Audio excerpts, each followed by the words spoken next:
आज कितनी तारीख है? 21। आप लोगों को याद है यही 21 से 27 तक क्या हुआ था भारत में? याद है क्या? साहिबजादों की शहीदी हुई थी। पूरा परिवार गुरु गोविंद सिंह जी महाराज का बलिदान हुआ था। पुराने समय में इन 7 दिनों में लोग जमीन पर सोते थे, शोक मनाते थे। लेकिन आज कैसा गंदा समय आ गया।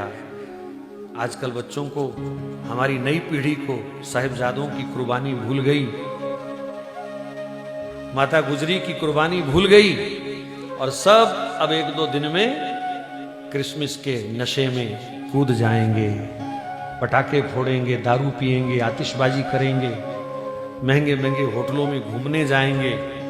क्रिसमस याद है उनको, लेकिन जिन लोगों की कुर्बानी के सदका आज हम जिंदा हैं, उनको ये समाज भूल चुका है। इससे बड़ी शर्म की बात और क्या हो सकती है?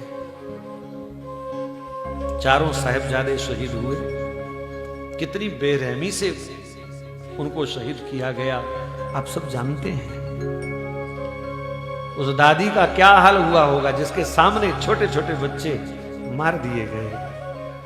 वो उस गम को सहन ना कर पाई। उस ठंडे बुर्ज में कभी जाके देखना, फतेहगढ़ साहिब में वो ठंडा बुर्ज आज भी है। कैसे ये पोष की रातें उन्होंने बिताई होंगी। मोतीराम मेहरा, उसने किसी मुस्लिम सैनिक को थोड़ी रिश्वत दी, वो भी उसी सेना में था। उसने कहा यार बच्चे हैं, थोड़ा दूध तो मिल जाए उनको गरम गरम इतनी ठंड में।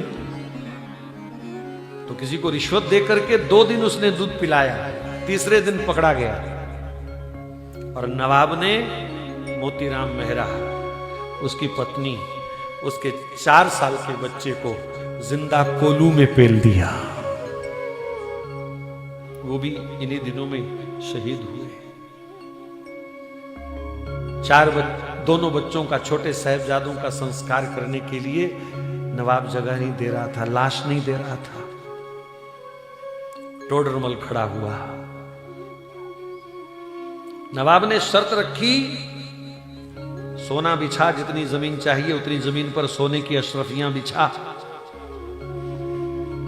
पत्नी से बात करी। भगवान कृष्ण के दोनों मानने वाले जो घर में था सब ले आए। छोटे छोटे उनके बच्चे, उन्होंने बुगनी तोड़ करके अपनी अशरफियां दी और उसने आकर के बिछा दी। लेकिन नवाब फिर बेईमान हो गया। टोडरमल, बिछाने के लिए नहीं कहा था, खड़ी खड़ी रख, खड़ी करके बिछा, ऐसे लंबी नहीं। जो था जमीन जायदाद तुरंत उसने बेच बाच करके वो जमीन पूरी करी। दुनिया में आज भी प्रॉपर्टी के रेट कितने भी हो जाएं, पर उससे महंगी जमीन कभी नहीं मिली थी। कैसे अपने कंधे पर उसने छोटे छोटे बच्चों को उठाया, माताजी को उठाया, रातों रात संस्कार किया और बाद में उसको भी पूरे परिवार सहित उन गंदे दुष्ट मुगलों ने समाप्त कर दिया। ये वो दिन जा रहे हैं। लेकिन मेरी पीड़ा ये है कि आज का समाज जिनके कारण जिंदा है, हम उनको तो भूल गए, और जिन्होंने हमें तिल तिल करके काटा मारा उनको हम याद रखते हैं, उनके हम जश्न मनाते हैं। इससे बड़ी गिरावट समाज की और क्या हो सकती है। तुलसी का पौधा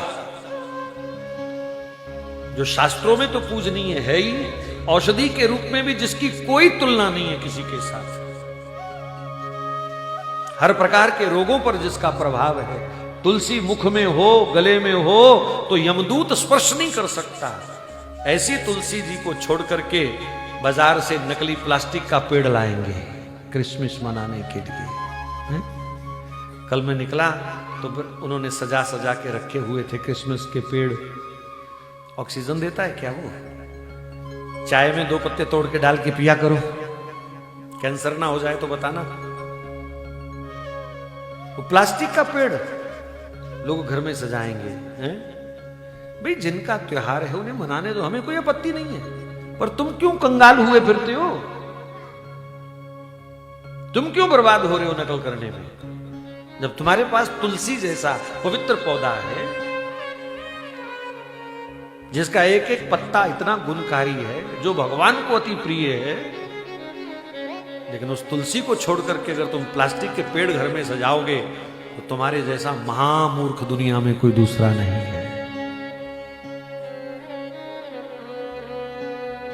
देसी घी की जोत जलाओ, गाय माता के 1 चम्मच घी से जोत जलती है, 1 टन ऑक्सीजन पैदा होती है।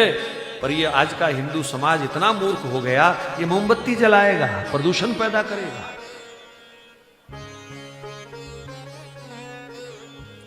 तो जिनका त्योहार है भैया उनको मुबारक।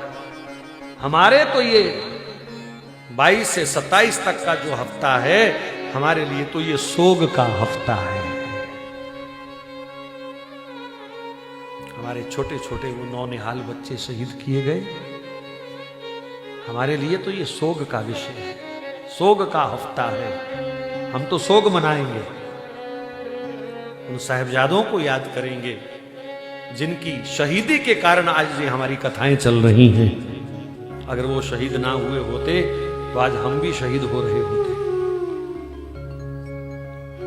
इसलिए नकलची बंदर मत बनो, अंग्रेज मत बनो। कोई अपने बच्चे को जोकर बनाएगा पर 25 को बोलो लाल कपड़े पहना के बंदर